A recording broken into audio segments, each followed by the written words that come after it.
विश्वास, मैं कक्षा 10 की छात्रा हूँ। मेरे विद्यालय का नाम महारानी लक्ष्मीबाई उच्चतर माध्यमिक शाला है। मेरा नाम साक्षी अहवाल, मैं क्लास 10 की छात्रा हूँ। मेरे विद्यालय का नाम शासकीय महारानी लक्ष्मीबाई कन्या उच्चतर माध्यमिक है। मेरा नाम सृष्टि नैना है, मैं क्लास 10 की छात्रा हूँ। मेरा नाम प्रांजल ठाकुर है, मैं क्लास 10 की छात्रा हूँ। मेरे विद्यालय का नाम महारानी लक्ष्मीबाई कन्या उच्चतर माध्यमिक विद्यालय। आजकल के बढ़ते प्रदूषण और स्वास्थ्य को देखते हुए हमने एक मॉडल तैयार किया है, स्मार्ट एग्रीकल्चर।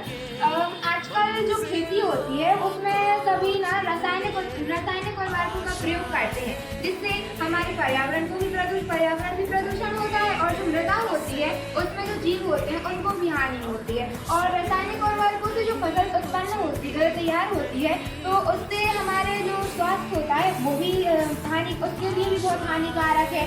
तो अब आजकल की जो टेक्नोलॉजी उसके हिसाब मतलब आज के हिसाब स्वास्थ्य को देखते हुए जैविक खेती सबसे बेहतर होती है। जैविक खेती मतलब जिसमें केवल जैविक उर्वरकों का प्रयोग किया जाता है।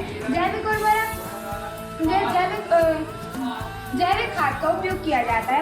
जैविक खाद मतलब जैसे कि जैविक खाद का अगर उपयोग होगा तो ना तो हमारे पर्यावरण को कोई हानि होगी और ना ही हमारे स्वास्थ्य को कोई हानि होगी। अब जो खाद होती है, जैविक खाद होती है, उसे हम कैसे बना सकते हैं उसके बारे में हमारी बताएं। जैसे कि मेरी दोस्त ने हमें बताया है कि जो जैविक खाद होते हैं उनको हम कैसे इकट्ठा करें। जैसे हमारे गांव के बाहर कोई गड्ढा खोदे, उसमें हम जैसे गौशाला का कचरा होता है, पोल्ट्री हाउस, उन सभी का कचरा इकट्ठा करें, उसमें डालें। और जैसे हमारे गांव के तालाब होते हैं उनको समय समय पर साफ करें, क्योंकि उनमें मृत अवशेष हो जाते हैं, उनमें बहुत कचरा हो जाता है, तो उनको हम उसमें डालें। जैसे हमारी खेती में जो कचरा निकलता है उसको भी उसमें डालें और उसको बंद कर दें। फिर उसमें केचुए भी डालें, फिर उसको समय समय पर खोलकर उसको गीला करें। गीला करने के बाद उसको ढक के रख दें। फिर उसको हम खोलेंगे तो वो जब सूख जाएंगे, मतलब सुखा देंगे, तो उसको हम अपनी खेती में उपयोग करेंगे, उसमें छिड़क देंगे। इसके आगे मेरी दोस्त बताएं।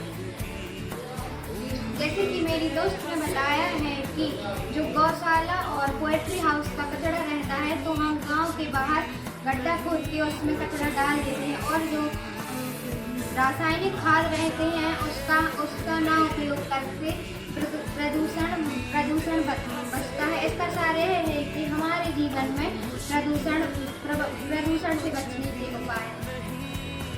ये ग्रीन हाउस है। ग्रीन हाउस जब अत्यधिक ठंडी होती है तब ग्रीन हाउस में क्या जब सूर्य जल्दी अस्त हो जाता है। सूर्य अस्त हो जाता है तो जो फसलें होती हैं वो थोड़ी मुरझा जाती है, लेकिन ये ग्रीन हाउस जो कांच रहता है तो इसमें जो सूर्य की किरणें होती हैं वो उसके कांच के अंदर जाती हैं, जिससे कांच के अंदर नमी बनी रहती है और प्रकाश संश्लेषण के लिए गर्मी बनी रहती है, तो प्रकाश संश्लेषण की क्रिया चलती रहती है। ये रेन वाटर हार्वेस्टिंग, जब गर्मी के समय नदी तालाब सूख जाते हैं तो हम बारिश के समय इसमें वाटर कलेक्ट करके रखते हैं, वाटर, जिससे खेतों में सिंचाई वगैरह हो जाती है। सोलर पैनल से हमारे लिए सिंचाई के लिए बिजली इकट्ठी होती है और सिंचाई के लिए लाभदायक होता है। सोलर पैनल से हम बल्ब वगैरह भी जला सकते हैं।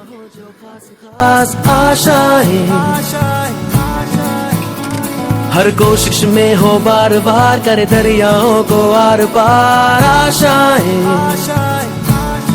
तूफानों को चीर के मंजिलों को छीन ले।